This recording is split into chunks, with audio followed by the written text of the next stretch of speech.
Nyakubahwa Perezida wa Repubulika na Madame, Your Excellency, the representative of the diplomatic corps, babyeyi muhagarariye imiryango y'abarokotse Jenoside yakorewe Abatutsi Kwibuka na Vega. Mwaramutseho, nitwa Shenge Sandra. Tubahaye ikaze hano ku rwibutso rwa Jenoside rwa Kigali, ahagiye gutangirira ibikorwa byo kwibuka Jenoside yakorewe Abatutsi ku nshuro ya 31. Turatangirana no gushyira indabo kumva no kunamira abazize Jenoside yakorewe Abatutsi. Hanyuma dukurikizeho gucana urumuri rutazima ruzamara iminsi 100 rwaka hano ku rwibutso. We welcome you to the Kigali Genocide Memorial, where you are joining millions of other Rwandans who are laying wreaths in countless memorials and graves throughout the country and abroad in remembrance of the lives lost. Reka nsabe military band kutuyobora muri iki gikorwa.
Nyakubahwa Perezida wa Repubulika na Madame, twabasaba kwigira imbere mu kunamira abazize Jenoside yakorewe Abatutsi.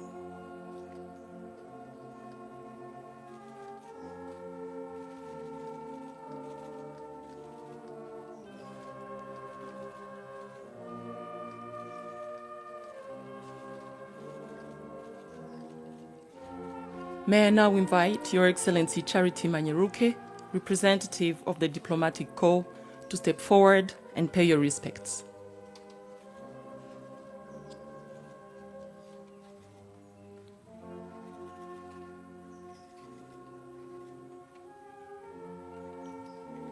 Hakurikiyeho Perezida wa Kwibuka Bwana Philbert Gakwenzire na Presidente w'umuryango wa Vega Madame Immaculée Kayitesi. Twabasaba kwigira imbere mu kunamira abazize Jenoside yakorewe Abatutsi.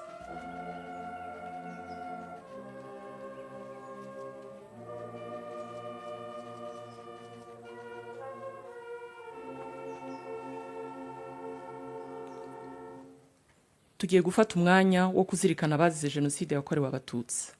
We will now observe a moment of silence.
Murakoze kunamira abazize Jenoside yakorewe Abatutsi.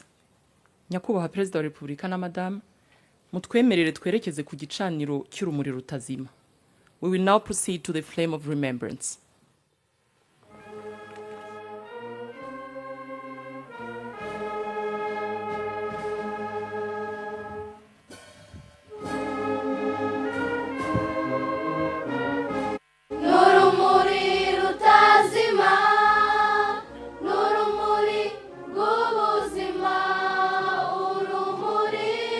Rwanda, n'u Rwanda nawe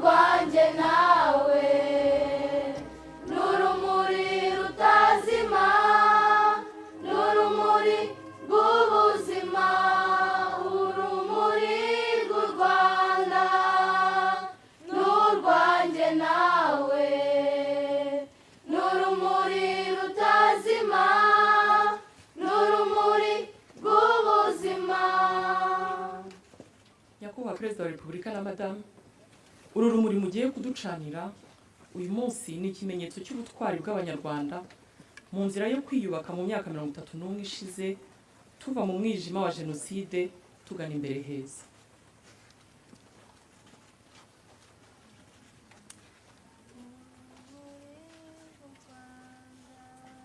Nyakubahwa Perezida wa Repubulika na Madamu, mwakwigira imbere mukaducanira urumuri rutazima. Urumuri rutazima, urumuri rw'ubuzima. Uru ni urumuri rwo kwibuka, urumuri rw'ubuzima.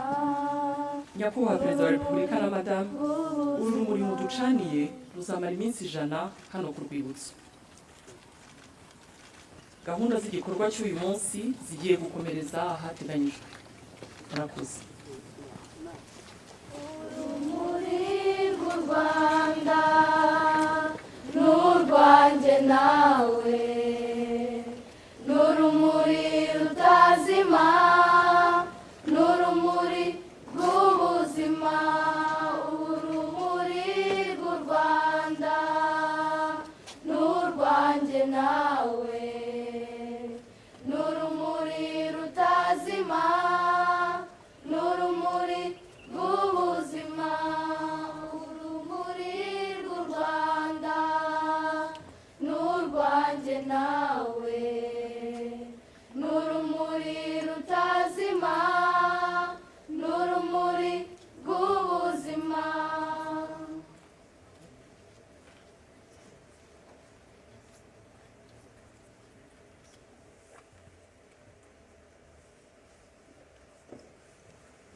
Mufashe twakire Nyakubahwa Perezida wa Repubulika y'u Rwanda na Madamu.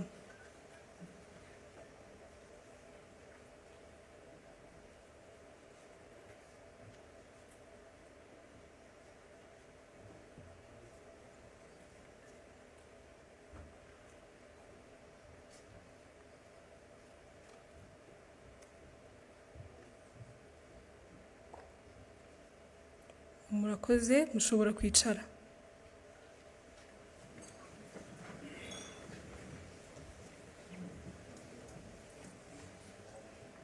Nyakubahwa Perezida wa Repubulika na Madamu, banyacyubahiro, Banyarwanda namwe inshuti z'u Rwanda, mwaramutse.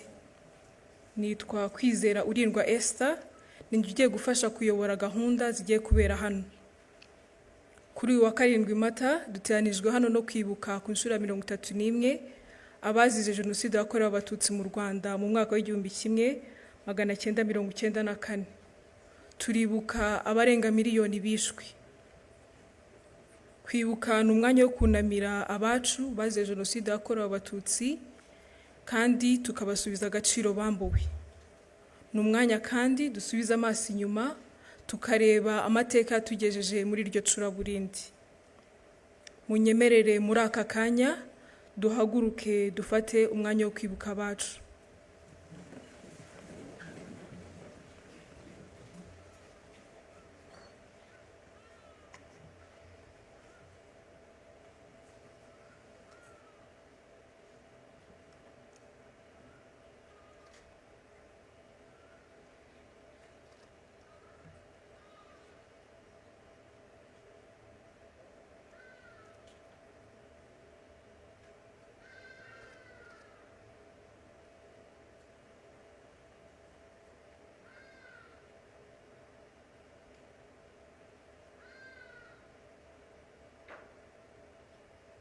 Murakoze.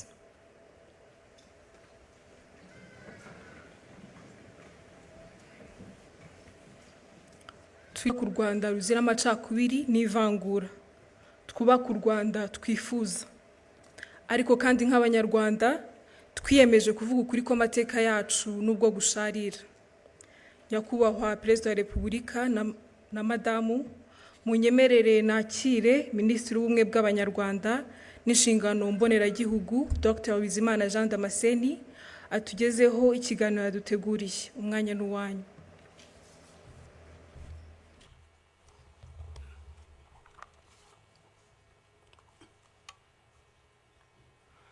Nyakubahwa Perezida wa Repubulika, mbashimiye umwanya mu mpaye w'ikiganiro k'uyu munsi wo kuzirikana Jenoside yakorewe Abatutsi ituruka ku bukoroni bwimitse irondabwoko ryatumye Jenoside itekerezwa, igakorwa, amahanga bireba. Isuzuma ry'amateka ngiye kunyuramo mu nshamake rirerekana ko nta gihugu na kimwe ku isi kimaze imyaka 109 gisenya ikindi nk'uko Ububiligi bubikorera u Rwanda kuva bwagikoloniza. Byatangiye mu 1916 Ububiligi, Ubudage n'Ubwongereza bumvikana kugabanya imbibi z'u Rwanda rwari rwaraguwe n'abami Ruganzu wa kabiri Ndoli hagati y'1600 n'1623 na Kigeli wa kabiri Nyamuheshera hagati y'1648 n'1692 bageza u Rwanda muri teritwari za Masisi, Rucuru n'ahandi. Hakurikiyeho amategeko akakaye harimo iryo kuwa 21 Werurwe 1917 ryashyizeho ibihano by'ikiboko, n'iryo kuwa 26 Nyakanga 1925 ryambuye u Rwanda ubusugire bwarwo, ndetse n'irindi ryo kuwa 11 Mutarama 1926 ryemeje ko u Rwanda ruzagengwa n'amategeko ya Kongo nayo yashyirwagaho n'Ububiligi. Aya mategeko yateye u Rwanda akarengane, anacamo ibice Abanyarwanda.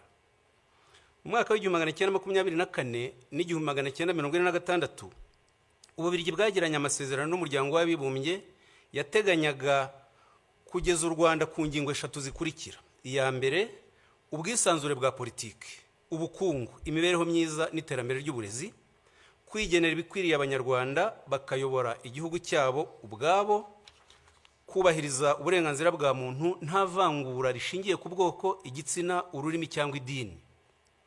Ntibyakozwe, ahubwo Ububiligi bwinjije irondabwoko mu Banyarwanda nk'iryari iwabo hagati y'Abaframa n'Abawalo.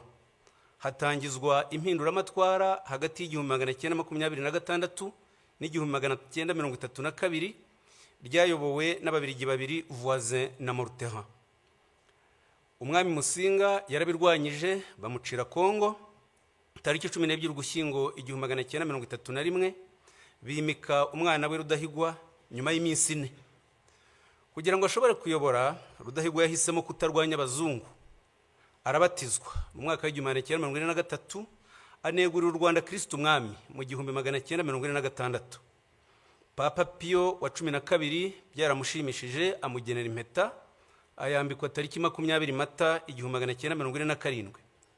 Byatumye Ababiligi bamworohera, afata ibyemezo bica akarengane, ariko aharanira ubwigenge bw'igihugu birabarakaza. Guverineri Jungers afatanyije na Frere Sekundien wayoboraga ishuri ry'indatwa Butare biyemeje kumusimbuza, ariko birangira bafashe icyemezo kibi cyo kumwica. Aratanga tariki 25 Nyakanga 1959. Nyakubahwa Perezida wa Repubulika, nta kindi gihugu cya Afurika abakoroni biciye abami babiri, umubyeyi n'umwana we, ku maherere. Ububiligi bwakurikijeho gushyira ku butegetsi ishyaka rya Parmehutu ryubakiye ku irondabwoko, ritangaza manifeste enye zikurikirana: tariki ya mbere Ukwakira 1959, 27 Kanama 1961, 21 Kamena 1964 na 7 Kamena 1969. Zose izi manifeste zigishaga ko igihugu ari icy'Abahutu, kwica Abatutsi bigirwa gahunda ya leta yubakiye kuri iyo politike. Guhera ku itariki 3 Ugushyingo 1959, Colonel Logiste yoherejwe n'Ububiligi avuye muri Kongo yunganiwe na Major Mariere, bahabwa ingabo z'Ababiligi n'Abanyekongo zo kubafasha gushyira Parmehutu ku butegetsi. Tariki 12 Ugushyingo 1959, Colonel Logiste yategetse kwimura Abatutsi ku gahato mu bice bimwe by'igihugu bajyanwa mu Bugesera. Umwaka w'1961 urangira hagejejwe 13,890. Bahagiriye ubuzima bubi, bagasaba gusubizwa iwabo, Ububiligi bukabyanga.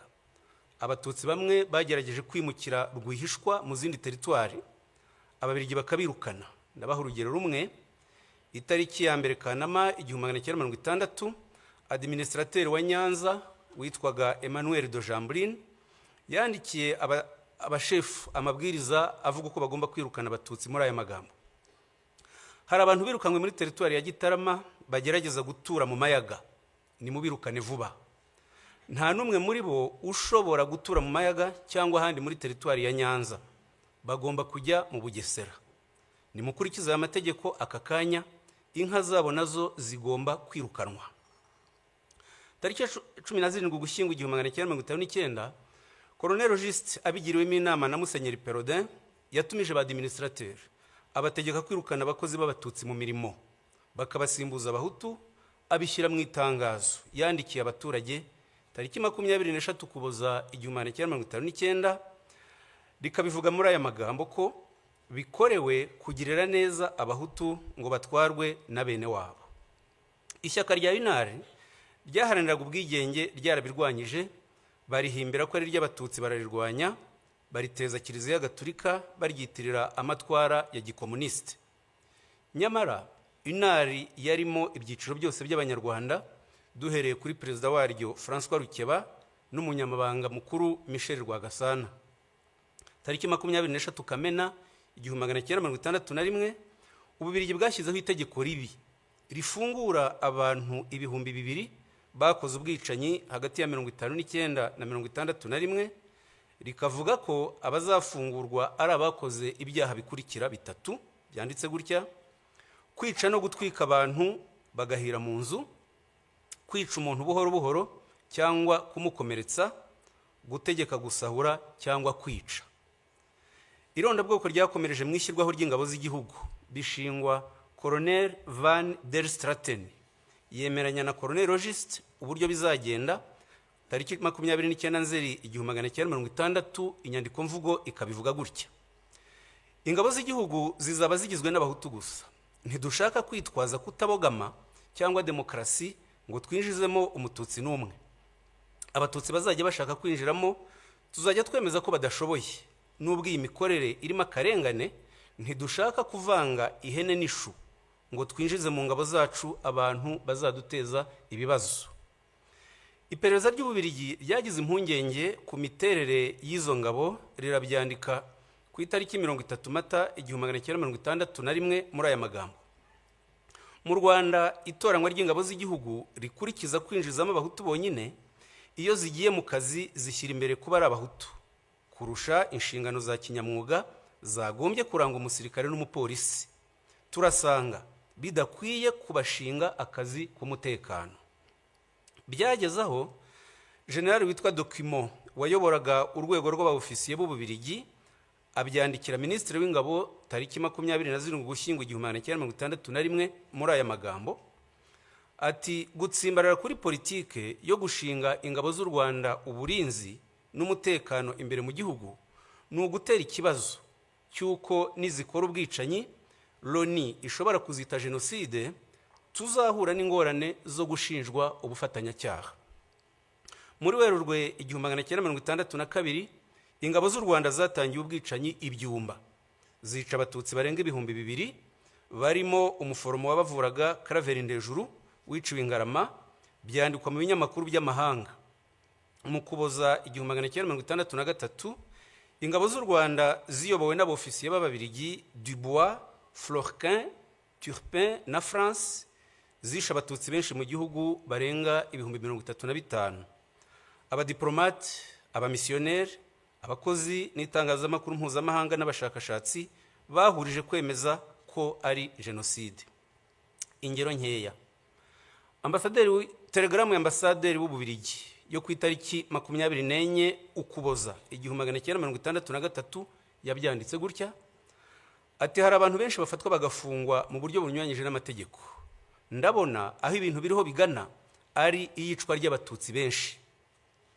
Ambasaderi w'Ubufaransa mu Rwanda Marc Barbe nawe yanditse indi telegramu tariki 4 Mutarama 1964 atanga icyegeranyo cy'abishwe muri aya magambo ati: muri Gikongoro abaturage b'abahutu biraye mu batutsi barabica batarobanuye. kugeza tariki 25 Ukuboza 1963 hamaze kwicwa abagera ku bihumbi 15. Tariki 30 Ukuboza 1963 Ambasaderi Barube yasobanuye uko ibikorwa by'ubwicanyi byakorwaga, abyandika atya: ati ubutegetsi bwatangije ibikorwa byo kwica. Habanje ubukangurambaga mu nzego z'ubutegetsi, ba prefe rimwe na rimwe baherekejwe n'umuministre woherejwe na leta, bagakorana inama n'ababurugumestre bakabaha amabwiriza yo kwikiza umwanzi. Ubwicanyi bwatangijwe ku munsi mukuru wa Noheli muri 1963, ariyo mpamvu ababurokotse babuhaye izina rya Noheli y'amaraso. Ububirigi bwarikanze busohora itangazo tariki 7 Gashyantare 1964 rivuga ibi bikurikira: dukurikije ibirego bishinjwa guverinoma y'u Rwanda, igihe kirageze tubinyujije muri ambasade yacu hatangwa amabwiriza ku bakozi b'Ababirigi bari mu Rwanda y'uburyo bagomba kwitwara mu bikorwa bihabera byo gutsemba Abatutsi. Ubwicanyi bwafashe intera mpuzamahanga, tugomba kurinda Ububirigi kuzashinjwa uruhare muri iyi Jenoside. Twari muri 1963. Tariki ya 1 Nyakanga 1962 Ububirigi bwatanze ingirwa bwigenge, hajyaho itegeko nshinga tariki 24 Ugushyingo 1962 ryemeza ko igihugu ari icy'Abahutu. Hakurikiyeho amategeko n'amabwiriza bikumira Abatutsi mu mashuri no mu mirimo, bigeraho tariki 17 Mutarama 1967 Minisitiri w'Ububanyi n'Amahanga abiherewemo amabwiriza na Perezida Kayibanda, Minisitiri Lazaro Mpakaniye yandikira za ambasade n'imiryango mpuzamahanga yakoreraga mu Rwanda ababuza guha akazi Abatutsi. Habyarimana afashe ubutegetsi yashyizeho itegeko nshinga tariki 20 Ukuboza 1978 ryanditswe n'Umubirigi Philippe Regency wari umujyanama we, rishimangira umurongo wo gukumira Abatutsi mu nzego zose. Mu Kwakira 1982 Ubugande bwirukanye impunzi z'Abanyarwanda zigeze mu Rwanda, u Rwanda narwo ruzisubiza i Bugande. Ako karengane nyuzemo mu ncamake katumye FPR ivuka, itangiza urugamba rwo kubohora igihugu mu Kwakira 1990. Ububirigi, Ubufaransa na Kongo bohereje ingabo zirwanya FPR. Habyarimana asubiramo abitangariza itangazamakuru ko impunzi z'Abanyarwanda zitazataha mu mahoro. Arabivuga ku itariki ya 2 n'iya 4 Ukwakira muri aya magambo ati: aho kubaha agace k'ubutaka bwacu uko kangana kose, tuzemera turwane kugera ku wa nyuma. Abatutsi barashaka kugarura ubundi buhake kugira ngo bigarurire aka karere. Ntabwo twabona aho tubashyira, nta gukomeza kwitwaza ubuhunzi, bazake ubwene gihugu aho bari muri Uganda na Zaire. Nibwo bazemererwa kuza mu Rwanda, nabwo igihe kigufi baje gusura bene wabo. Mu gihe cy'imyaka 4 hagati y'1990 n'1994 leta ya Habyarimana yangishije Abanyarwanda FPR, iyita inyangarwanda, inkoramaraso, abanzi. Bayihimbira ko igamije gutsemba rubanda nyamwinshi. N'abategetsi bamwe b'Ububirigi n'Ubufaransa ntibafataga FPR nk'Abanyarwanda.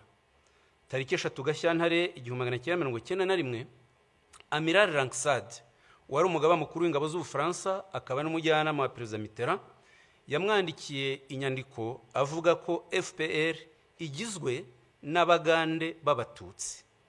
Yongera kumwandikira indi nyandiko tariki 22 Mata 1991 yita FPR inyeshyamba z'Abagande b'Abatutsi. Iyi myumvire ni nayo yitirirwa M23 muri iki gihe, kwima rero itsinda ry'abantu uburenganzira bwo kuba iwabo bazizwe ubwoko bwabo n'icyaha kigize Jenoside. Ubufaransa bwarabishyigikiye ndetse bufatanya n'Ububirigi. Ububirigi butanga imbaraga za politike ku buryo ishyaka rya IDC ryashyigikiye MRND no mu bwicanyi yakoraga. Ku matariki ya 17 na 18 Mutarama 1991 IDC yakiriye intumwa za MRND ziyobowe n'umujyanama wayo wa Perezida Habyarimana Enoch Ruhigira, zakirwa na Minisitiri w'Intebe Wilfried Martens. Umuyobozi ushinzwe politike muri IDC Alain de Brouwer yarabimushimiye mu ibaruwa yo ku itariki 28 Mutarama 1991, anandikira minisitiri w'ububanyi n'amahanga Mark Eiskens amusaba gufatanya bakarwanya FPR inkotanyi. MRND yashyizeho abahuzabikorwa b'iyi gahunda, Karwera Mutwe Speransia na Ferdinand Ndahimana muzi wabaye ruharwa mu itegurwa rya Jenoside no mu buyobozi bwa RTRM. Tariki 12 Werurwe 1993, umunyamabanga mukuru wa IDC André Louis yanditse ashyigikira ijambo Lewo Mugesera yavuze rihamagarira kwica Abatutsi ku Kabaya. Tariki 21 Mutarama 1993, André Louis yagiye mu Bufaransa kubonana n'abayobozi b'ishyaka rya Perezida Mitterrand, bumvikana gushyigikira MRND mu buryo bwose. Babikoraga bafite ibimenyetso byose ku itegurwa rya Jenoside ryakorwaga na Habyarimana na leta ye. Hagati y'itariki 19 Mutarama na 11 Werurwe 1994, Lieutenant Nice wari ushinzwe iperereza mu ngabo z'Ububiligi za Minuar yanditse raporo 29 agaragaza itegurwa rya Jenoside ntibyabujije Ububiligi tariki 2 Gashyantare 1994 kwirukana umwamikazi Rosalia Gicanda wivurizagayo, arataha yicwa tariki 20 Mata 1994. Ntibyanababujije gutererana Abatutsi bari babahungiyeho muri Eto Kicukiro tariki 11 Mata 1994. Muri Nyakanga 1994, bamwe mu badepite b'Ababiligi bakoreye ubutumwa i Goma na Bukavu, babonana na guverinoma n'ingabo zakoze Jenoside, babagira inama yo gushyiraho guverinoma ikorera mu buhungiro n'ishyaka rya politike, babishyira mu nyandiko bise ibigenga itahuka ryihuse ry'impunzi z'Abanyarwanda. Iyi nyandiko yatangajwe tariki 20 Ukwakira 1994, ikaba ariyo ikomokaho FDLR y'iki gihe ikomeje ubwicanyi mu karere ku bufatanye na leta ya Kongo n'ingabo zayo. Nyamara guhera mu mwaka w'ibihumbi 2000, umuryango w'abibumbye wafatiye FDLR ibyemezo birenga 40 bitegeka ibihugu kuyirandura burundu. Ni nayo MONUSCO yahawe inshingano yo kuyirandura, ariko ntibikora, nk'uko Minuar Yunamir muri 1993 na 1994 itabujije Jenoside mu Rwanda. Umuryango w'ibihugu by'i Burayi nawe wafashe ibyemezo byo kurandura FDLR, nk'icyo ku itariki 10 Mutarama 2008 n'itariki 8 Ukuboza 2010. N'umuryango wa Afurika yunze ubumwe wafashe ibyemezo nk'ibi, nk'icyo ku itariki 10 Mutarama 2005 mu nama y'abakuru b'ibihugu yateraniye i Libreville muri Gabon.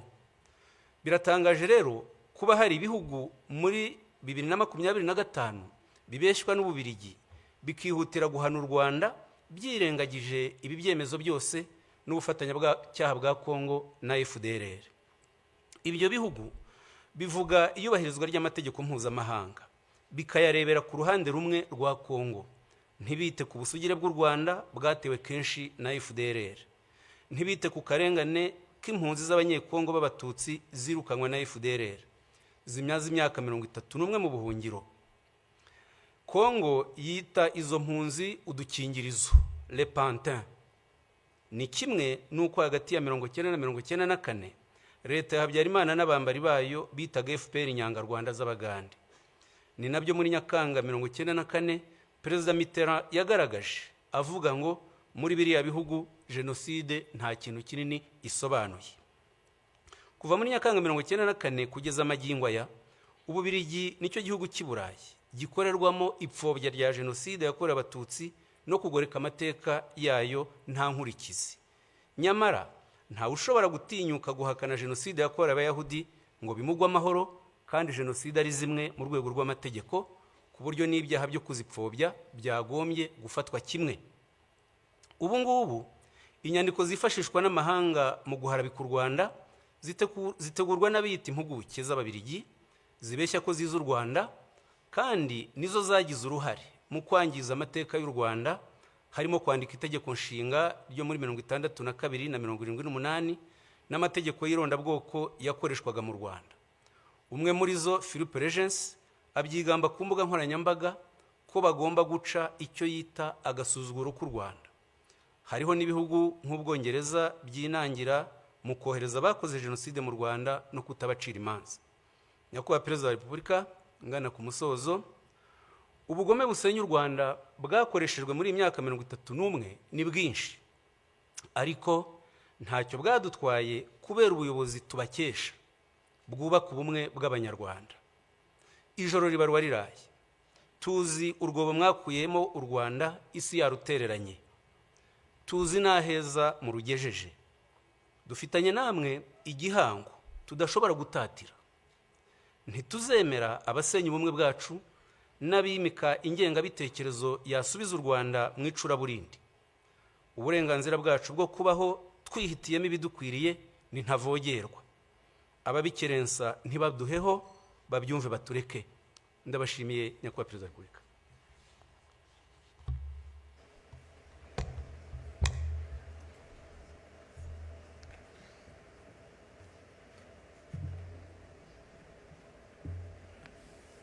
Murakoze cyane Minisita kubw'ikiganiro mutugejejeho ku mateka ya Jenoside yakorewe Abatutsi.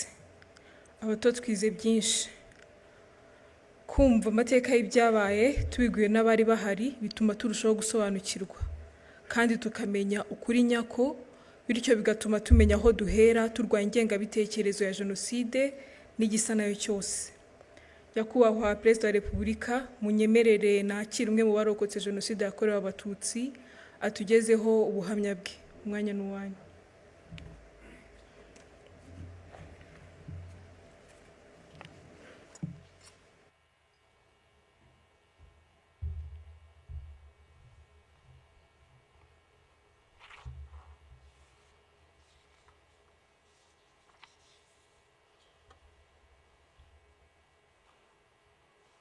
Nyakubahwa Perezida wa Repubulika na Madamu,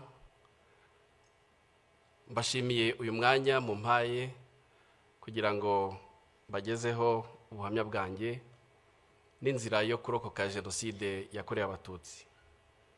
Nitwa Mutangwa Freddy. Muri Jenoside nari mfite imyaka 18.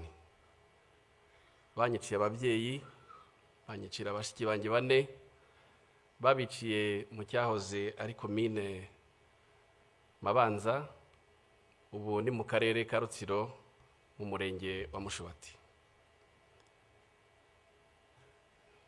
Munyemerere ntangire ubuhamya bwanjye ku mateka y'ababyeyi banjye. Muri 1973 ubutegetsi bwari buriho bwishe Abatutsi. Abanyeshuri ndetse n'abakozi b'Abatutsi barameneshejwe mu kazi kabo. Data nawe wakoraga muri Caritas hano i Kigali nawe yarameneshejwe. Gusa yagize amahirwe ahungira mu gihugu cy'u Burundi. Mama wari umufiance we yiyemeje kumusangayo. Mu nzira igoranye yanyuze muri Gisenyi, yambuka Igoma, amanuka Uvira, musanga i Burundi, amugeraho mu gihe cy'imyaka 2. Barashyingiwe babifashijwemo n'ababyeyi bari mu mpunzi. Njye mvuka muri 1976.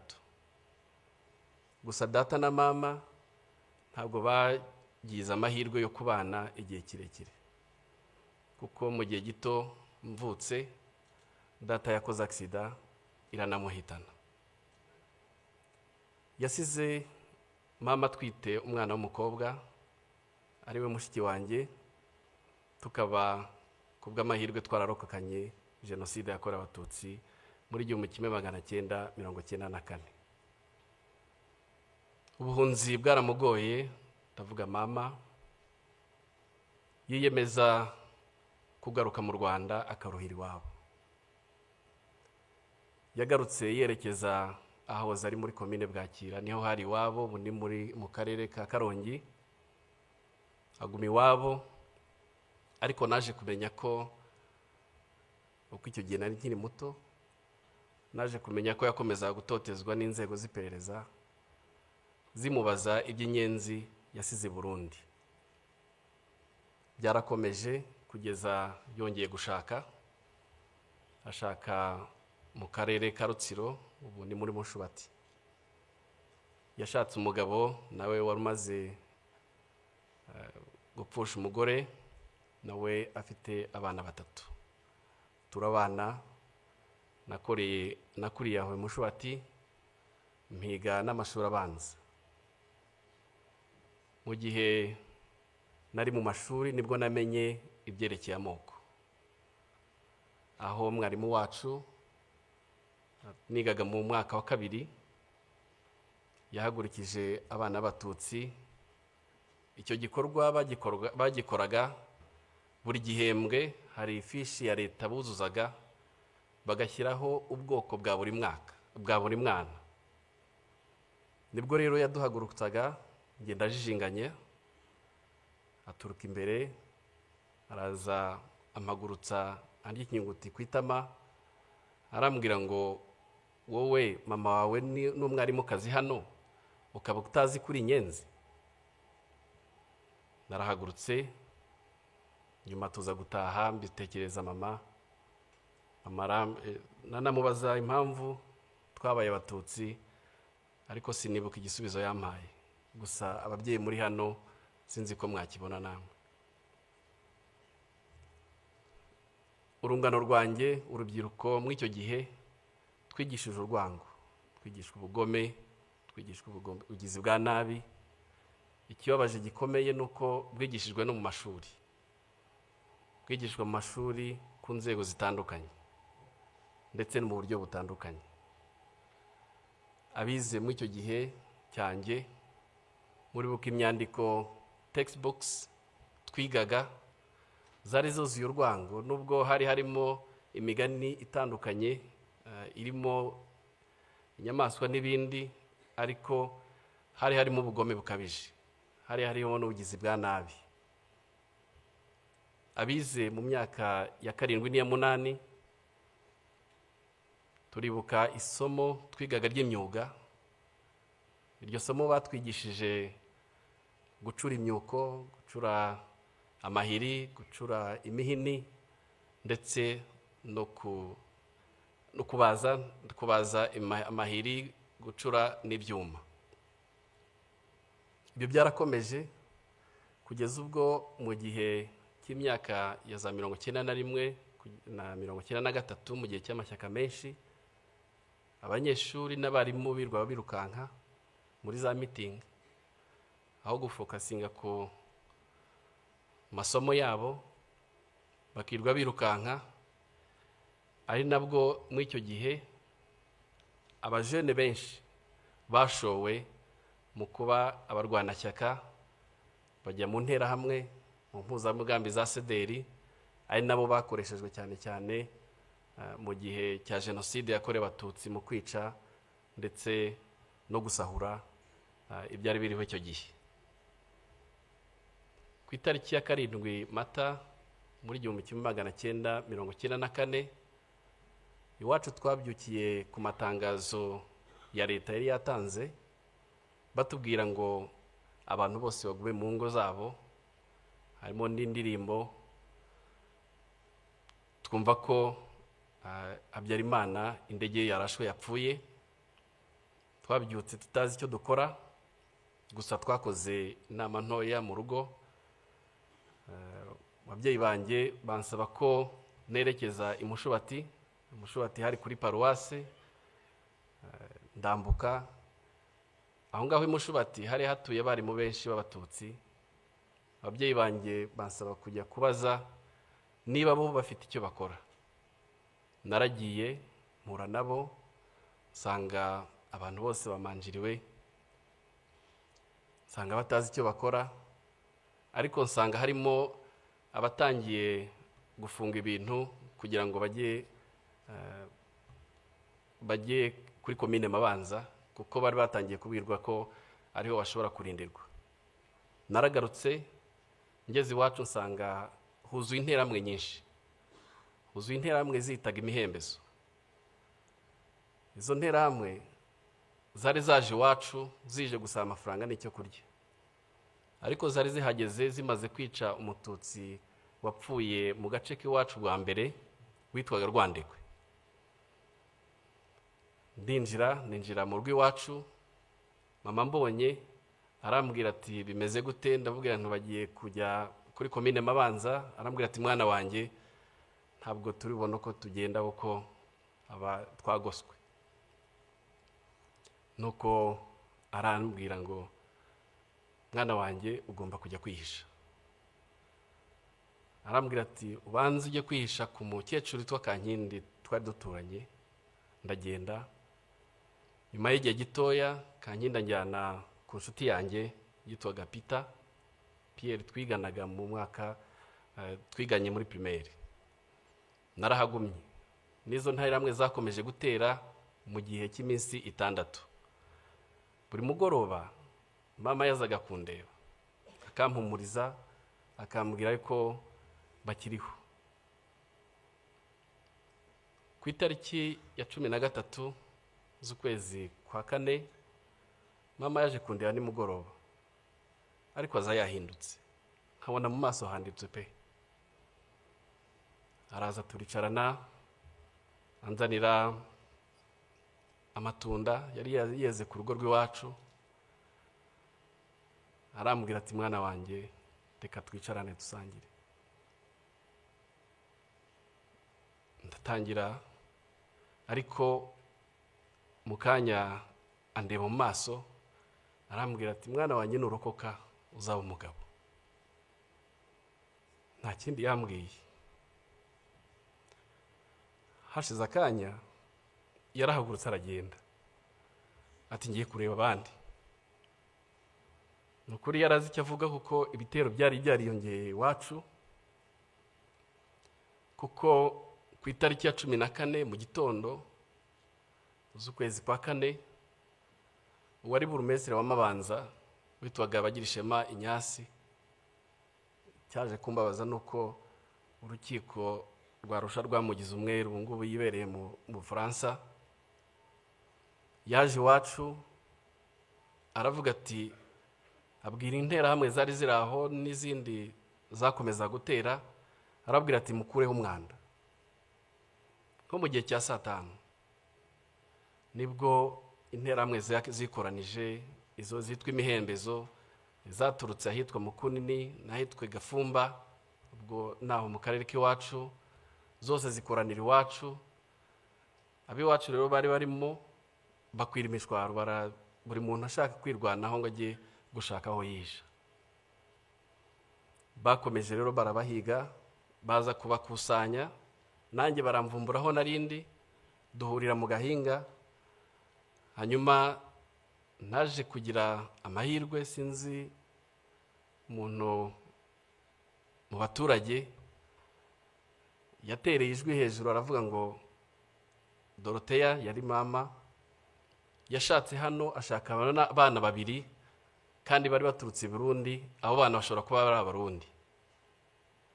Ubwo abari bariho baduhiga batushaka kudukusanya ngo batwice, bahita bafata abavyeyi, bafata n'abana. Ubwo baba birukankanye. Naje kumva ko kubera ubwoba abavyeyi banjye bagerageje kugura amasasu, babatanga 5,000. Barayafata, baravuga ngo amasasu arahenda. Babicishije amahiri, babicisha n'imihoro, babajugunya mu miringoti yarera aho hafi. Bashiki banjye bo babataye mu cyobo kinini cy'umugabo wari umupasiteri witwa Gasenge, nawe bamwishe muri Jenoside. Babatarimo ari bazima, ariko babanje kubakomeretsa. Hanyuma noneho bakabarundaho babajugunyaho amabuye kugeza igihe bapfuye. Nge rero na mushiki wanjye muri iryo joro twafashe icyemezo cyo guhunga aho ngaho, twerekeza ahitwa ku rutare rwa Ndaba. Wenda abajya muri bira bice murahazi. Aho twerekeje hari mama wacu wakurikiraga mama, akaba yarashatse umugabo utarahigwaga. Twarahageze, atubonye aratwakira, arabwira ati mwinjire mu nzu, ariko dusanga nawe afite umutwaro ukomeye wo kurinda umugore we, ariko yaratugumanye. ibitero byakomeje kumutera avuga ngo noneho hari inyenzi zajiwe. Ndibuka nk'ibitero bibiri byarazaga akabiha amafaranga bagasubirayo, aho bigeze harananirwa aratubwira ati mugerageze mwigendere. Ariko yaduhaye indangamuntu ye.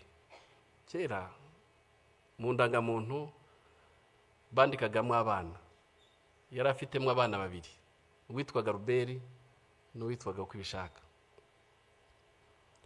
Aratubwira ngo bana banjye mugende kuri bariyeri nibabaza muzabwire ko iyo ndangamuntu ari ya so, harimo ubwoko bw'abahutu. Noneho ubwo icyo gihe nibwo nahinduye izina, nitwa Ruberi na mushiki wanjye yitwa Kwibishaka.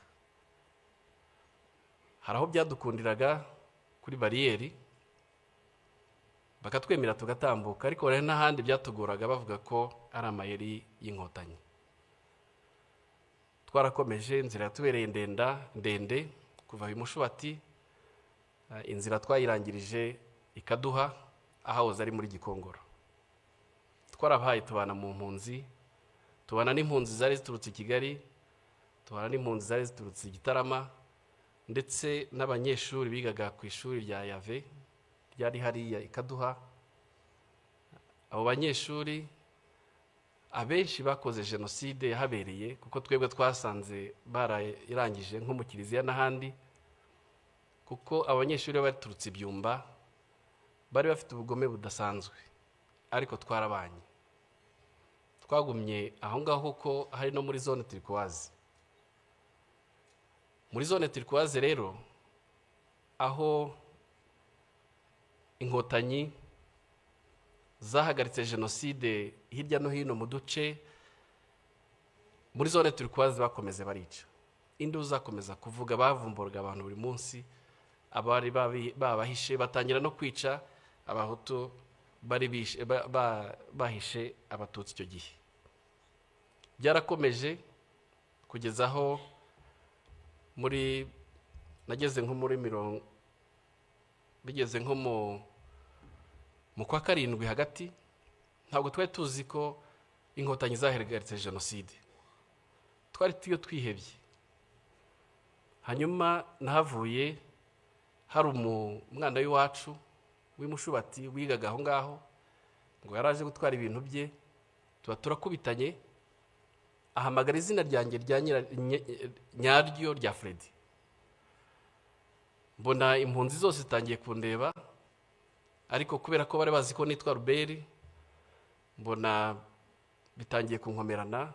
Nibwo ku mugoroba nafashe icyemezo, kuko twari tuzi ko inyuma wambutse uruzi rwa Mbirurume hari inkotanyi. Nafashe umwanya mw'iryo joro ndagenda, bwagiye gucya nambutse uruzi, nambuka uruzi izuba ritangiye kuza, mbona abantu hakurya, ngenda mbasanga, kumbe bari inkotanyi. Mbagezeho mpumagira, nasanze ari abana b'abasore babiri, abahungu b'abasore. Barambwira ngo urava ukajya he? Ndababwira nimvuye mu mpunzi. Batekerereza uko byagenze nuko nahageze. Ijambo rya mbere rimpumuriza naryumvise uwo munsi. Barambwiye ngo ubu ntugipfuye. Ati sugiye he? Ndumva ngiye i Kigali. Ese hari umuntu hazi? Nti ntawe. Noneho barambwira ati mu kanya hari imodoka ya Croix Rouge iri bunyure hano, turayigutegera. Noneho imodoka ya Croix Rouge nko mu masaha 2 ibirahanyuze, imodoka impa lift bangeza muri gare. Umushoferi arambwira ati muri gare ni hano. Nari narahageze rimwe kera. Noneho ntangira gutekereza aho ndi bwerekeze. Nza kwibuka ko hari data wacu wari utuye Gikondo Sejemo. Noneho ndavuga reka ngeyo kuko nari narabasuye muri 92 njyayo. Mpageze nsanga baramwishe ari amatongo. Ko bwari bwije ndara mwayo matongo. aho rero niho numvise ntekereza ijambo umusirikare w'inkotanyi ambwiye, ntekereza aho ndaye mu matongo, aho niho natangiye gutekereza ku buzima. Ikindi gihe numva ntaratekerezaga, ntekereza numva mfite agahinda kenshi, ngatekereza ab'iwacu, ariko none cyamvunaga kurushaho ni mushiki wanjye nari nsize mu mpunzi. Ntiyanamenye nuko nagiye. Igitangaje kandi n'ayo mateka ntiturayaganira, sindamenya icyo we yatekerezaga, nta nubwo yamenye uko byangendekeye ngeze i Kigali. Hanyuma bukeye nza kuza ngaruka muri gare, ndongera ndambuka mva seje munza hano muri gare hano i Kigali. Ngira amahirwe akomeye, mpura n'umuntu wari umushumba w'ahantu hafi y'iwacu, yari yaraje i Kigali, arambwira, arampobera, turahoberana, ntiwararokotse, nti nararokotse. Arambwira ati hari abahungu b'imushubati, ngwino nkwereka ahantu nabo barokotse, ngwino nkwereka aho bari. Ndagenda ndarayo, turahoberana, turishima. Noneho ningiye wabwiye amateka y'iwabo, kuko ngewe Jenoside yabaye ariho ndi, kuko bari baraje i Kigali batazi uko bagenze. Ese runaka yarapfuye, ese runaka yarapfuye, ngenda mbabwira, mbatekerereza, kuko nari nzi ko uko byagenze. Hanyuma rero naje kugira amahirwe, mpura na data wacu wari warahungiye Burundi, ahungutse arancumbikira, ubuzima butangira gutyo. Ariko yaraturanye n'umusirikare witwaga Mutabazi, yari umukapiteni niko yambwiye. Ndagera mutekerereza uko nasize mushiki wanjye mu mpunzi. Arambwira ati nyina akora nk'inkotanyi, ati mu mpunzi tawuhano ni nko kuva hehe nahagana he. Ndamutekerereza. Buke mu gitondo aramfata anjyana aho ngaho, ni nawe wamfashije kugira ngo mushiki wanjye ashobore kuva mu mpunzi hariya, nawe muzana i Kigali. Kuri yo byari igitangaza kongera kumbona. Hanyuma rero nyakubahwa Perezida wa Repubulika, ndagira ngo mbashimire. Inkotanyi zatubwiye kubaho, tubaho. Inkotanyi zaduhaye icyizere cyo kubaho, kandi turiho. Muri icyo gihe mushiki wanjye akimara kuboneka, nibwo natekereje gusubira mu ishuri, kuko nacyo nshimira leta y'ubumwe yagiyeyo icyo gihe, yuko yagerageje gushyira ibintu mu buryo. Amashuri aratangira, nongera kumva yuko ishuri ry'iwacu aho narigaga Kirinda hongeye gutangira, nsubirayo. Nagezeyo nsanga hari abana b'imfubyi benshi bihebye, batazi, mbese hari agahinda gakomeye, ariko hari n'ubukene bwinshi. Leta rero yatubereye umubyeyi. Leta yatubereye umubyeyi, iradushyigikira, ijya mu cyuho cy'ababyeyi bacu, ishyiraho farije, baduha icyangombwa cyose twari dukeneye kugira ngo dushobore gukomeza amashuri yacu. Ndagira ngo mbashimire umusingi leta yacu yaduhaye wo kubaho. Ni igihango gikomeye tudashobora gutatira, ni igihango gikomeye tugomba kwigisha, kandi twigishana n'ubu n'abana bacu. No kuri icyo gihe mu bwihebe nk'ubwo ngubwo, nta nubwo twambaraga ngo tuberwe, ariko turambara tukaberwa. Ikindi, twabaye abagabo. Rya jambo rya mama, nzi neza yuko ababyeyi benshi baribwiye abarokotse benshi. Twabaye abagabo. Wahumvugira aha, mfite ndi umugabo, narashatse, mfite abana 5. Nyakubahwa, munyemerere agace gasigaye gatoya kavuga mu Cyongereza. Your Excellency, I would like to continue my testimony in English. I want to share my testimony, but also my experience of working here at Kigali Genocide Memorial. And I want to share with you what this memorial means for me. This memorial has been more than a workplace. It's my home. It's a home for me. Working here has transformed me deeply. Trying to learn and understand my history, the history of my country, explain the root cause of genocide against Tutsi, trying to share the transformation journey of my country from the ashes of genocide to a peaceful nation.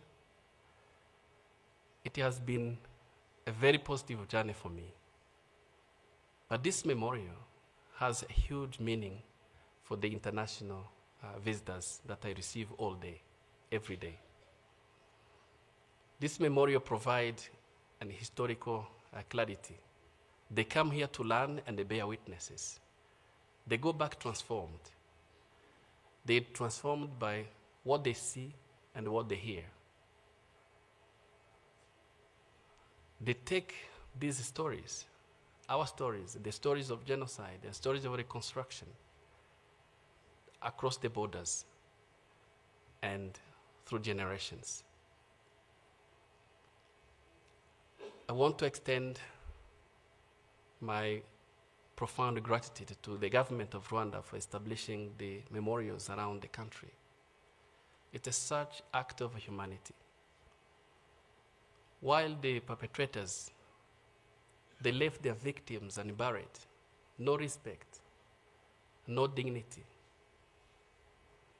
They attempted to erase their humanity by establishing the memorials, such as Kigali Genocide Memorial. It's a profound and a powerful statement that they failed. The memorials here, the memorial here at Kigali Genocide Memorial, it's a place of healing for my fellow survivors, by myself as well. To conclude, through our pain, we find a purpose of life.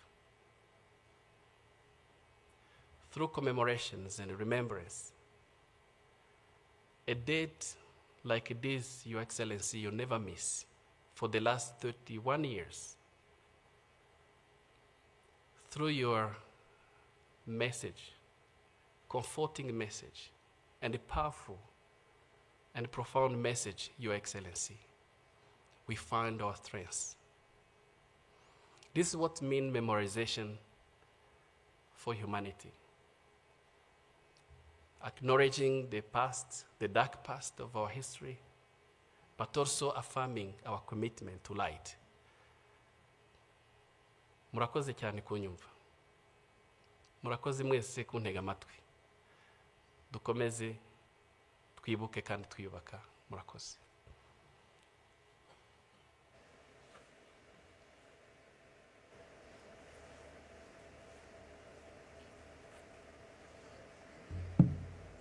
Murakoze cyane Mutangwa wa Freddy kudusangiza urugendo rwanyu.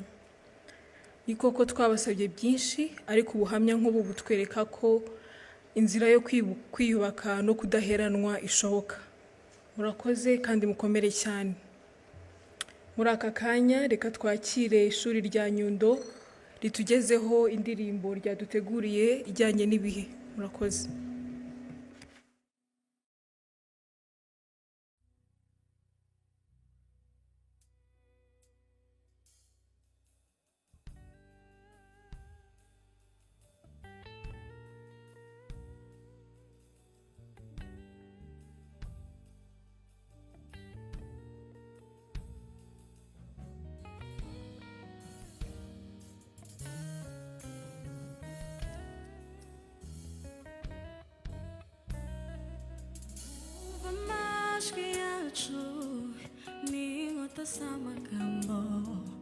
Jenoside yakorewe Abatutsi 94 batonyaze ko bumwe bazabigisha Imana badacamo ibice baturema amamuko umutu umututsi umutwa amacakubiri aragata twibuke twiyubaka umwe n'indahiro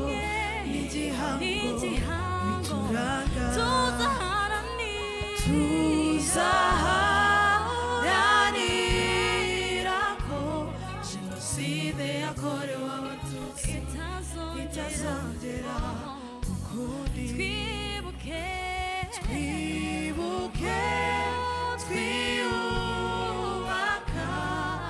ubumwe n'indahiro n'igihango bituranga. Tuzaharanira ko Jenoside yakorewe abatutsi itazongera ukundi.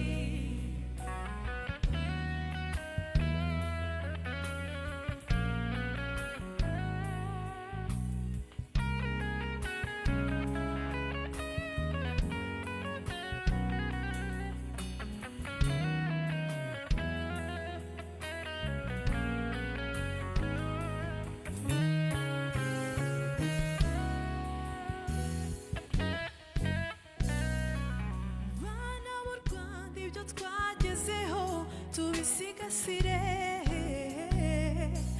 Urukundo niryo banga, ubumwe bwacu nizo mbaraga. Twageze kuri byinshi tubigezaho na leta y'ubumwe. Amateka azandikwa ku butaka bwacu mu rurimi rwacu. Tuzashinga icumu rizahama iteka. Twibuke ubumwe n'indahiro tuzaharanira ko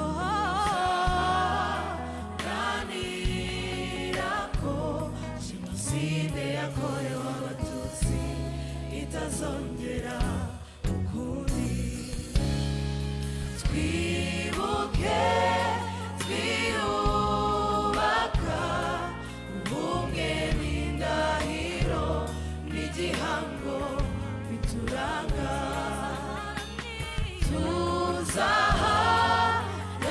Tuzaharanira ko Jenoside yakorewe abatutsi itazongera ukundi.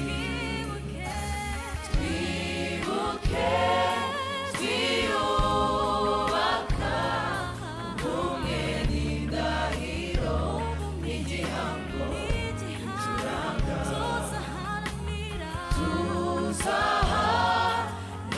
Tuzaharanira ko Jenoside yakorewe abatutsi itazongera ukundi.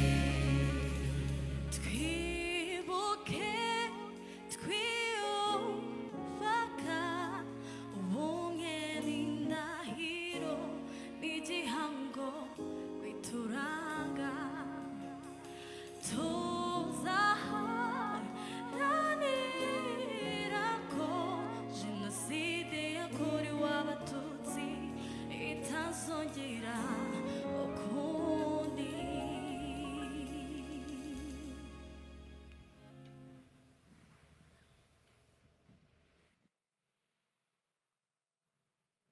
Abaririmbyi barakoze cyane.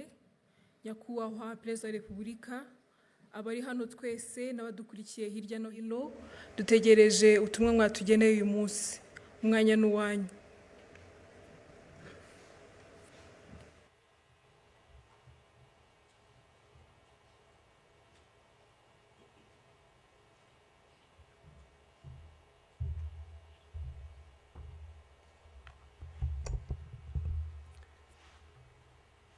Mwiriwe neza mwese.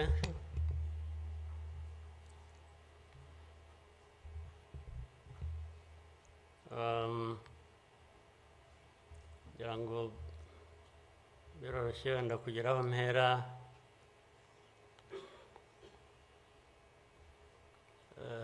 Ndahera ku mateka Bizimana yatubwiye.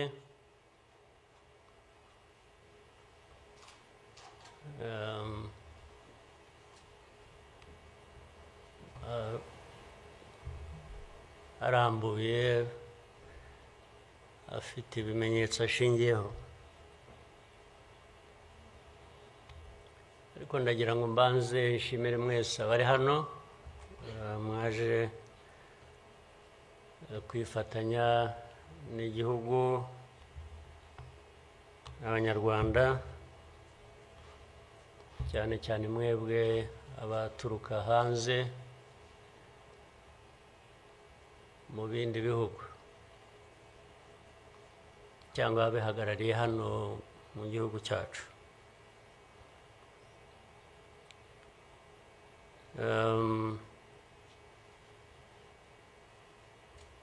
Ndabashimira kuko kenshi ko dusigaye tubibona ko bisigaye biri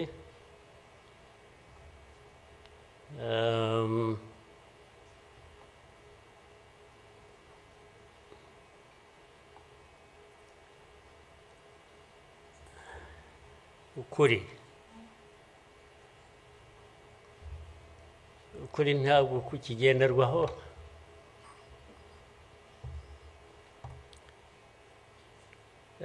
ni nacyo gituma, ariko reka mvugane, hari umuntu w'inshuti yanjye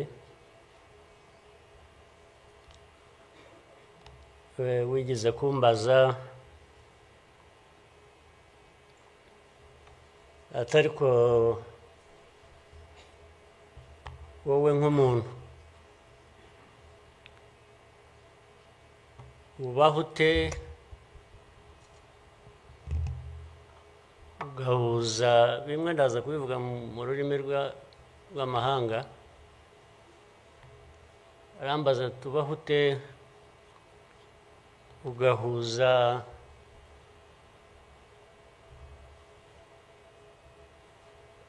the dark past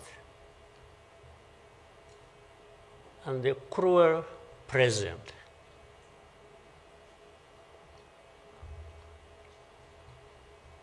But how do you manage that?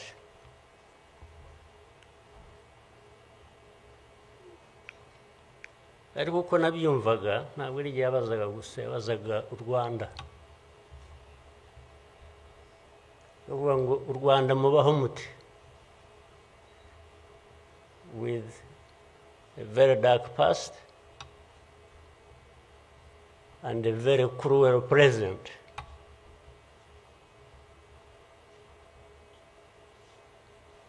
Icyo namushubije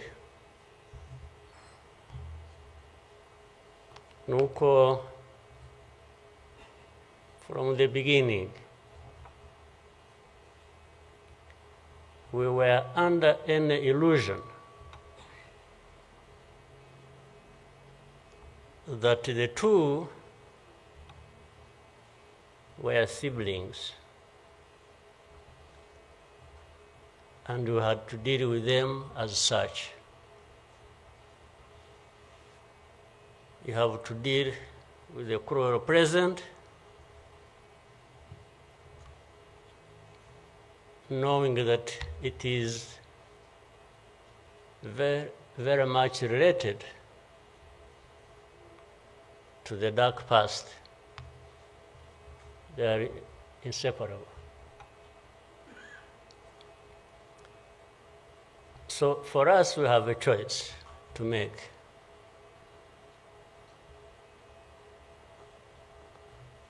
You are either crushed in between and you stop existing,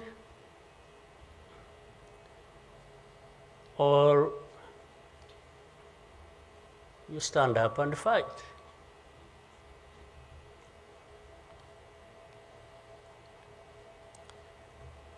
When people are saying in the testimony that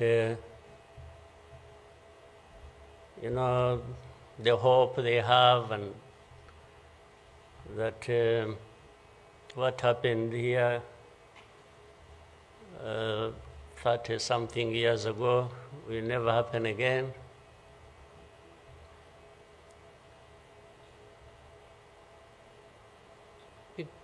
It won't be because of those who were responsible for that dark past will not try again, or are not even trying now again.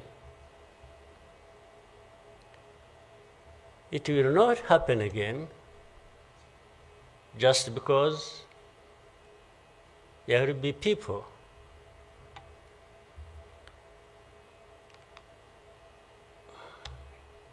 who will stand up and fight.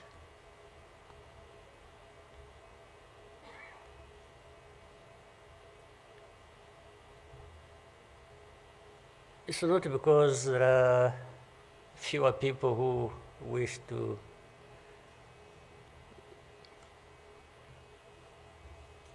perish or who would have wished us all to disappear, this country to disappear.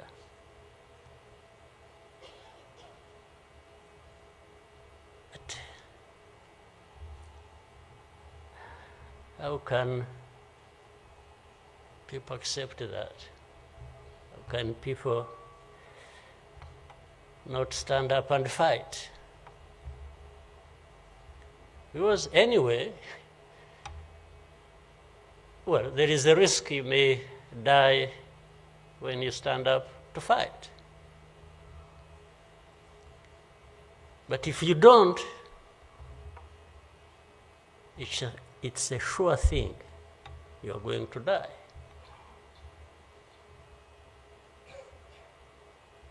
So why don't I try the former? Why don't I try to stand up and fight with the chance that you might survive and live on your life as you want it, instead of giving up and you let people treat you as if for you to live, it's a favor that they are going to do for you. Why?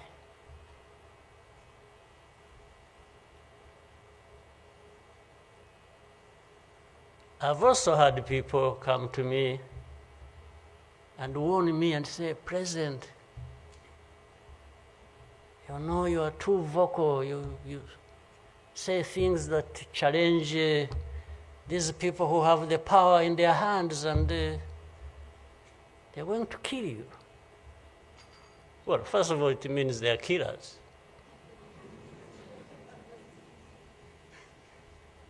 But my answer to them is, you know what? If I were to be there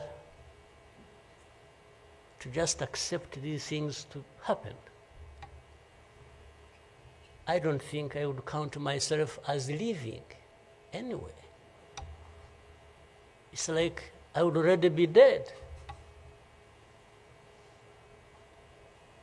To live a life of lies, of pretense,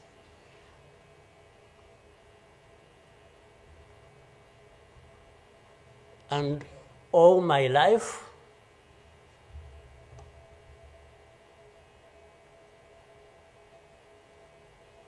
to somebody else, I would be dead anyway. So why don't I die fighting?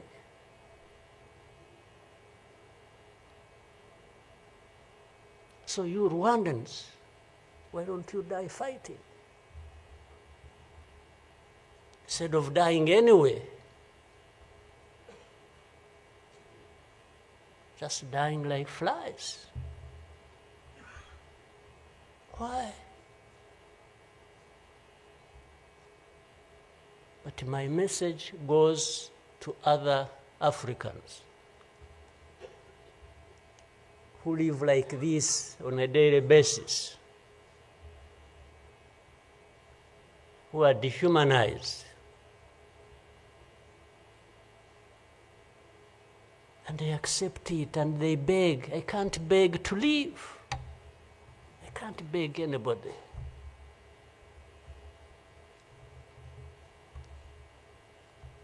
We will fight.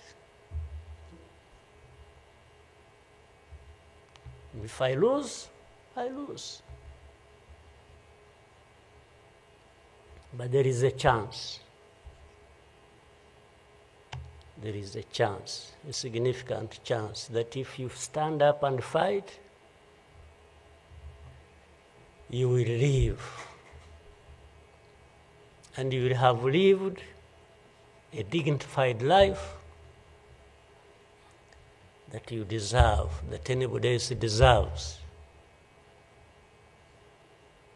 So these people who are there to the UN, they are there to these Western capitals, they are everywhere, they are just saying, Rwanda, this small country, this Rwanda. I mean, you see, when you are talking about Rwanda and ganging up together against Rwanda, you think it's some country that is, you know. Then when I remember the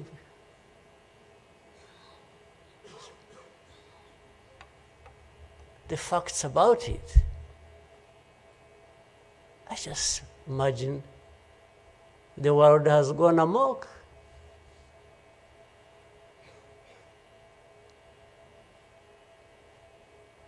But in the midst of all that, we have to live. We have to live our lives, we have to fight for that, we have to live the way we want. And I tell anybody to his face to go to hell.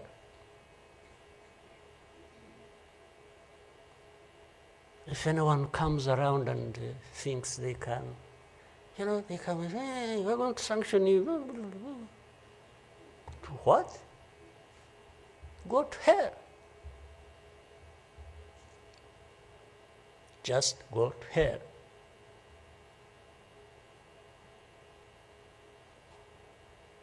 You have your own issues to deal with. Go and deal with your own issues. Leave me to mine. This is the spirit, I think, Rwandans must have in their daily lives. So my worry is not about how powerful these people are that come down upon us and throw anything at us. I'm never worried about that.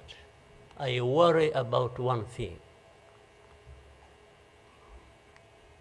which has lived on for centuries. It's for Rwandans.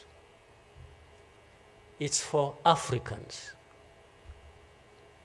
who sit back and find nothing wrong with accepting to be treated like that.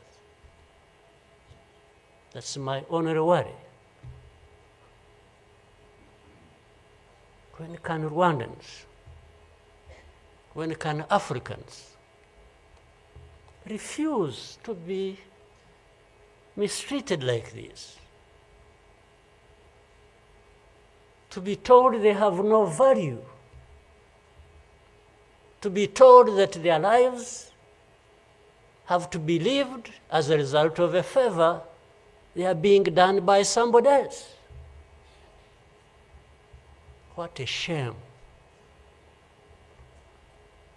for people to accept that even for a moment.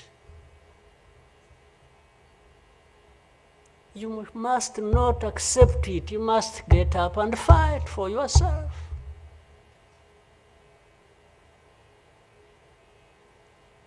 And then you have fools leading countries and being used as puppets.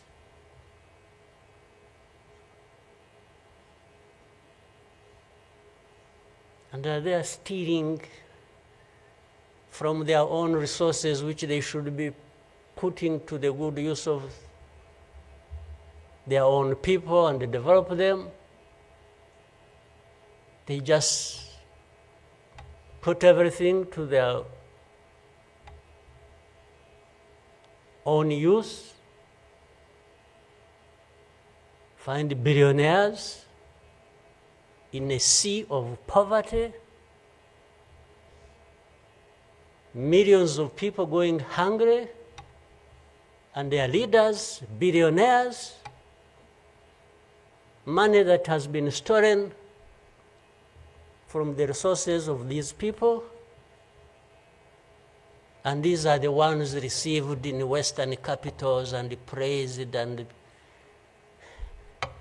when, Rwanda is being crucified, literally at the UN, everywhere, these are the ones who show up and everybody is doing their bidding.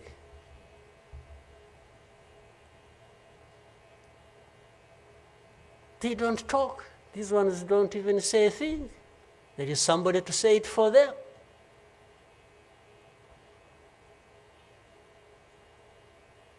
They don't say a thing. Even in meetings where solutions are being thought about and crafted and so on, they are absent because somebody else is there. They are addressed there. When their name comes up, they say, no. You see, I see it on a daily basis. Somebody has agents, orders them, pays them to go everywhere preaching hate speech, killing people in broad daylight, setting fire on these people, burning in broad daylight. And when it comes up for discussion, they say, no, it's not this one. No. You see some other people, we look for them. But the person keeps coming up. He says, no, I will take the war to Kigali, I remove the government, these Tutsis, we are tired of them, like they were tired of them 31 years ago. Here. And it's okay. These wonderful people, these powerful people who tell us what to do and what not to do, they are okay with that. They are fine with that.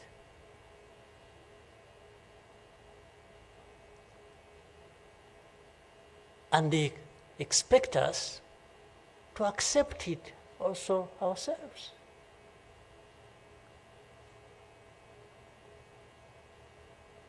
In broad daylight.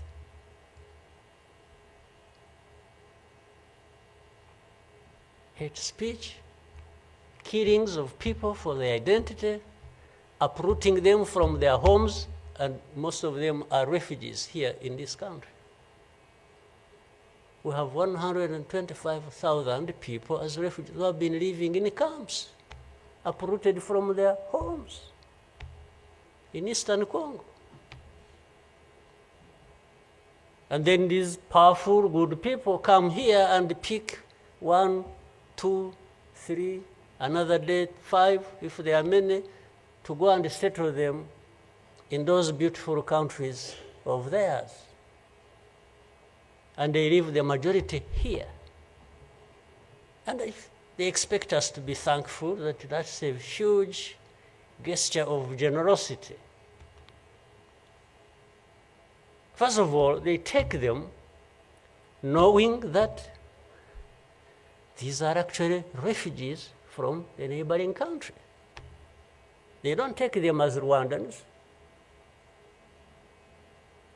They take them as refugees from Congo. Only that they are taking very few. They are not, I wish they could take all of them. Those who wish to go and resettle them. So the rest becomes my problem.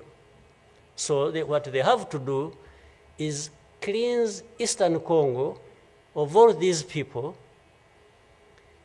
bring them to Rwanda, take to your countries those you want, few, very few, not even 0.1%, and the rest should remain Rwanda's problem. Because after all, these ones are Tutsis like Kagame. That's a simple conclusion. But ask yourselves, how did these people end up being across the border of Rwanda? Was it really done by Kagame? Was it done by Rwanda? No, for us, we are here lucky that we are alive, that we survived.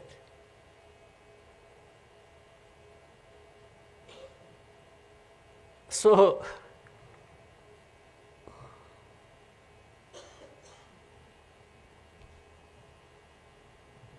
but as I say this,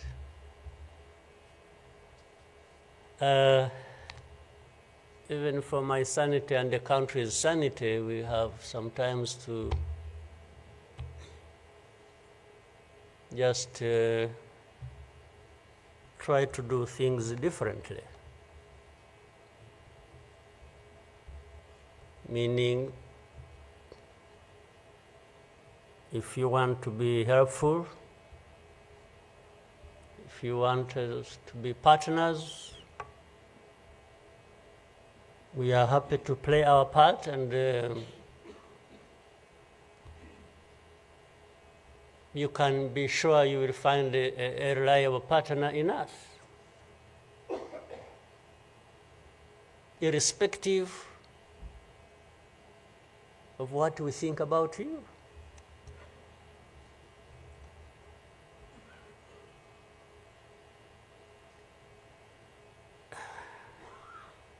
You know,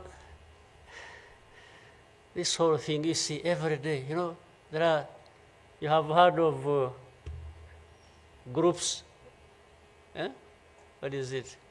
Group of experts. You have heard of that thing? These are people who go around, experts who are supposed to know better our situation than ourselves. Can you imagine? And the ones who lead those groups are the very people connected with this history I'm talking about, or that Bizimana was talking about. Can you imagine the cynicism?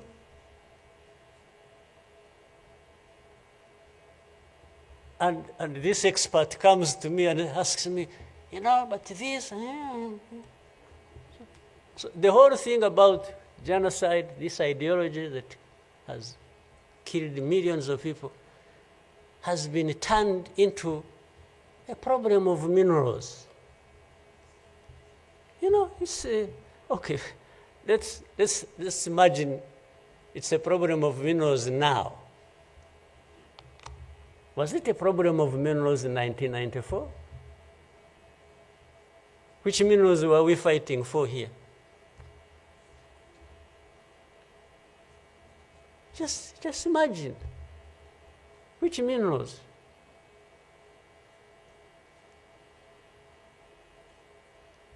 Second, if it were to be minerals, how many are actually fighting for these minerals in those places, assuming you found evidence about Rwanda being implicated in what's happening in Congo for minerals in Eastern Congo? Are you really saying it is just Rwanda.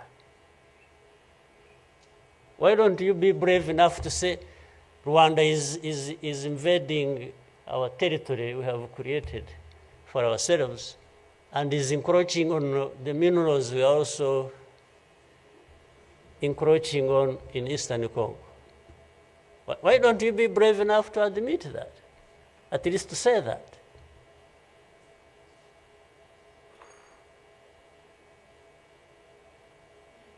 Minerals? If what is the allegations, if these allegations were true, you know what? Rwanda would be as rich as you are, those who make the accusations. We would not be needing your money at all. Which you give us nothing and you come and beat us up for for everything. I mean, yeah, that is the world between the dark past and the cruel present.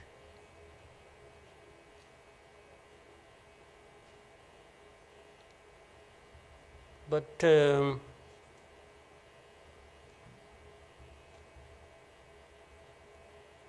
what didn't kill us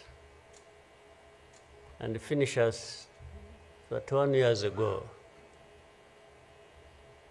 has hardened us, has prepared us for the bad things that will always come anytime these people want and wish. Honestly, I want to assure you, we will not die not fighting like last time.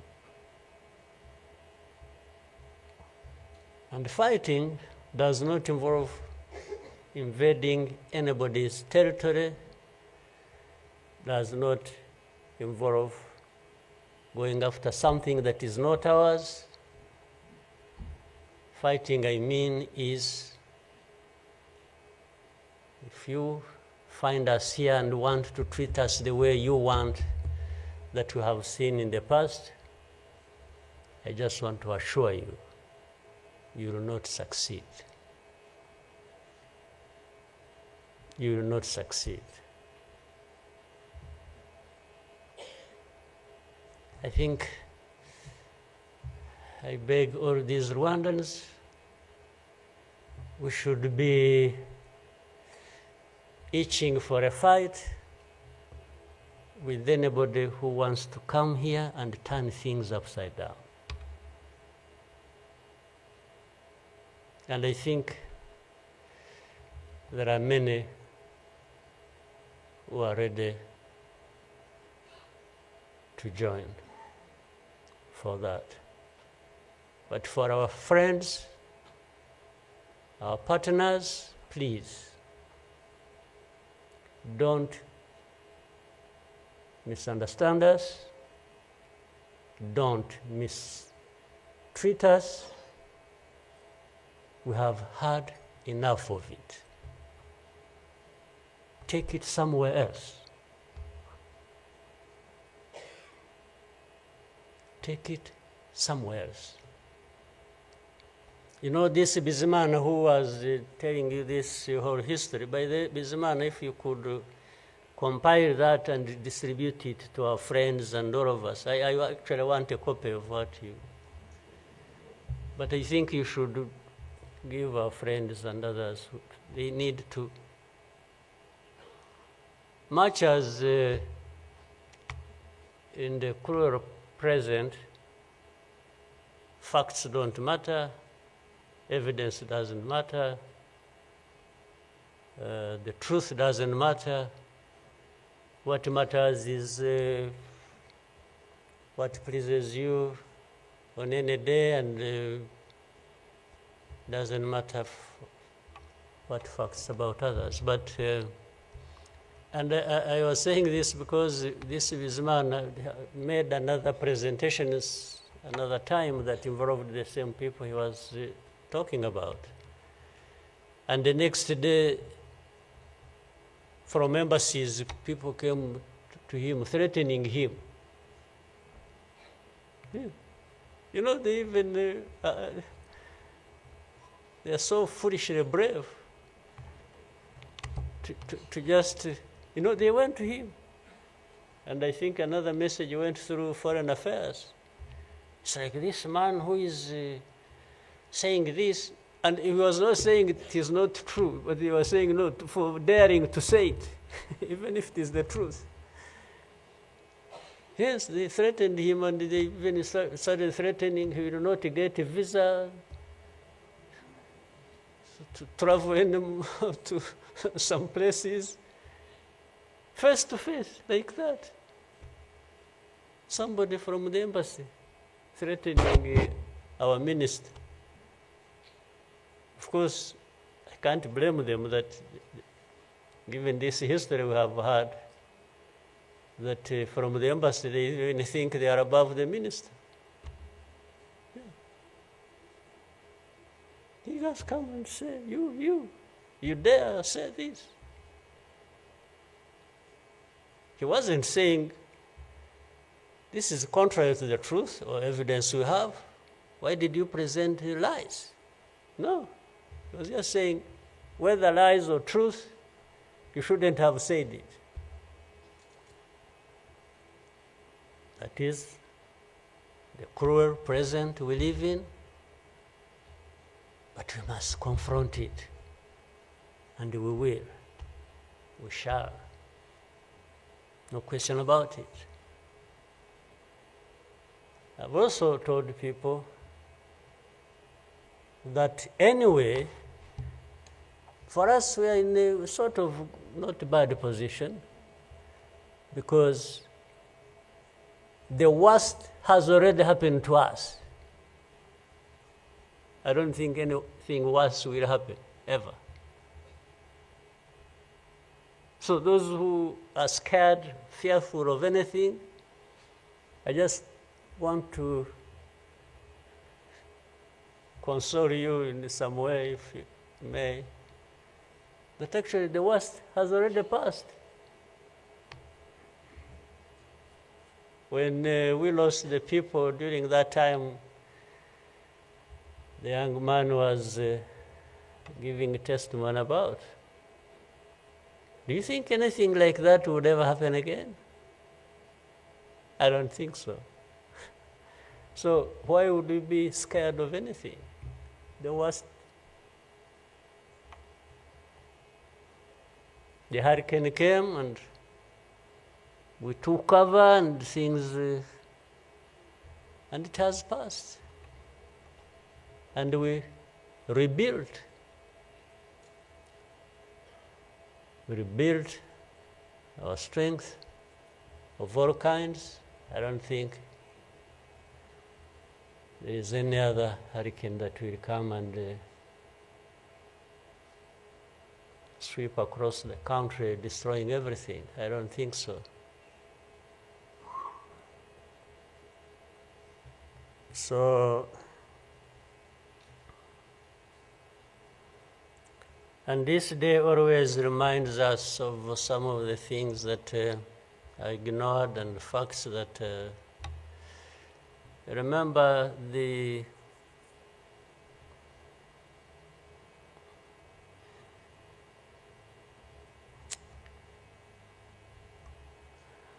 book written by somebody many of you know, Philip Gurevich, with a very long title. When he and this is a man who, well, at least I would have wished if they could think of such a man and put him in the group of experts. maybe they would benefit from, but you bring somebody just because she comes from a country that colonized Rwanda and that becomes the expert. I think that's not serious. But he said that the title of the book was, "We wish to inform you that tomorrow will be killed with our families." You know, who were they informing? And who was going to stop that? And who was going to come to their rescue? Nobody. It just happened as they said it. People kept telling the world, "We want to inform you that tomorrow we're going to be killed with all our families." And who cared? And the families were killed indeed, including the family of the young man who was testifying here. Well, including our families, those of us standing here, who have been demonized every single day about our history. The history where there is a force that always has been attempting to turn victims into perpetrators. So these people who give testimonies and say what happened to them, they are actually now perpetrators. They are no longer victims. So the cynicism I was talking about of what happens in this world is that these very people who barely survived and who lost everything else and their families are now the victims, the perpetrators, no longer victims. That's what the world wants to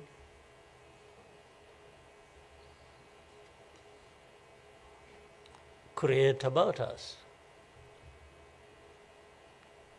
I think I should, even for,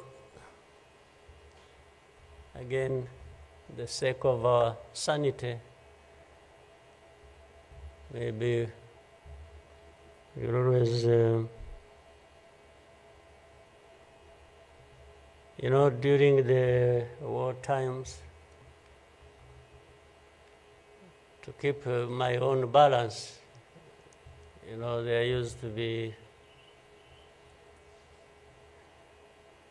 battles taking place across the country, militias killing people, RPA soldiers fighting government forces. Sometimes in our movements, one of the commanders would come to me and say, "President, you come and see what has happened here." I went there once and saw a mass grave that they had just dug with caterpillars, and I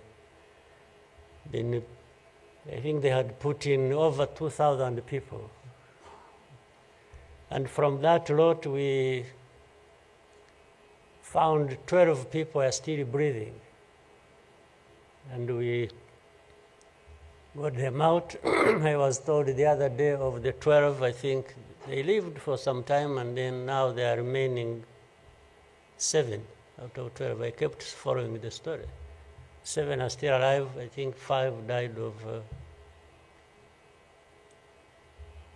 But from that moment,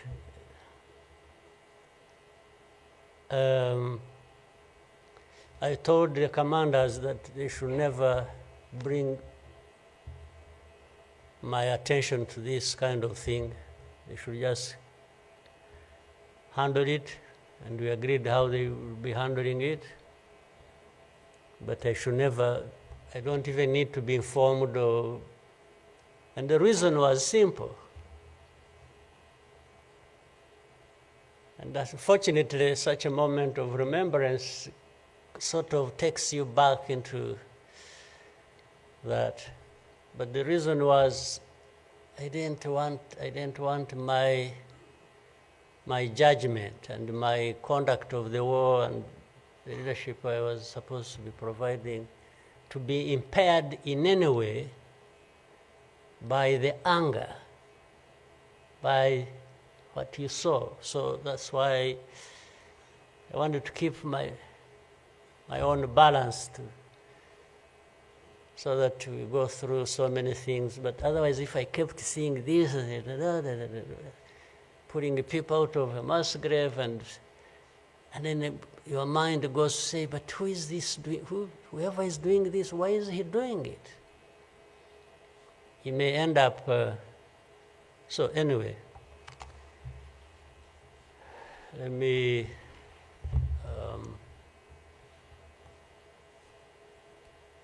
end here. There will always be another day, another year to commemorate our lost people. But for Rwandans, I beg you,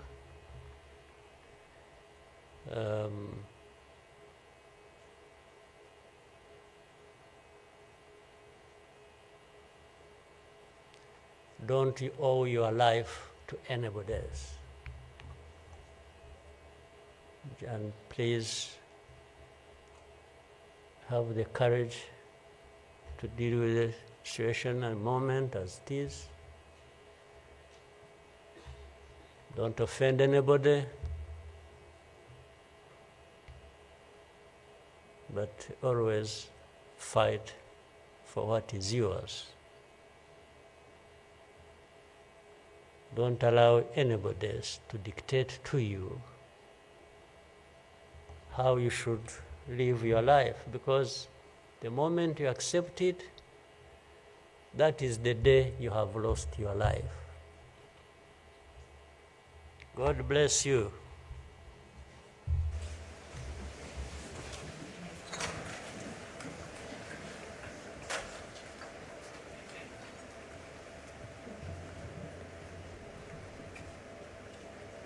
Murakoze nyakubahwa Perezida wa Repubulika kubwo ubutumwa mutugejejeho.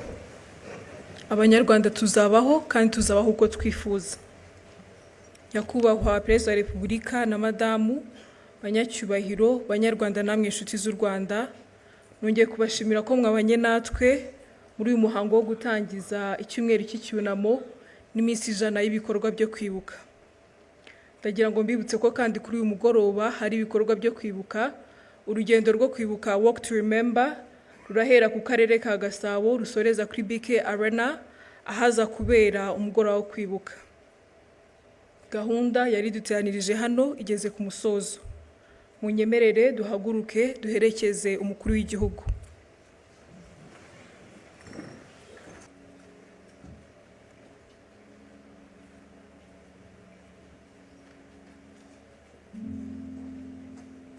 Munyemerere kandi tube tugumye mu byicaro byacu umwanya mutoya. Twibuke twiyubaka kandi dukomere.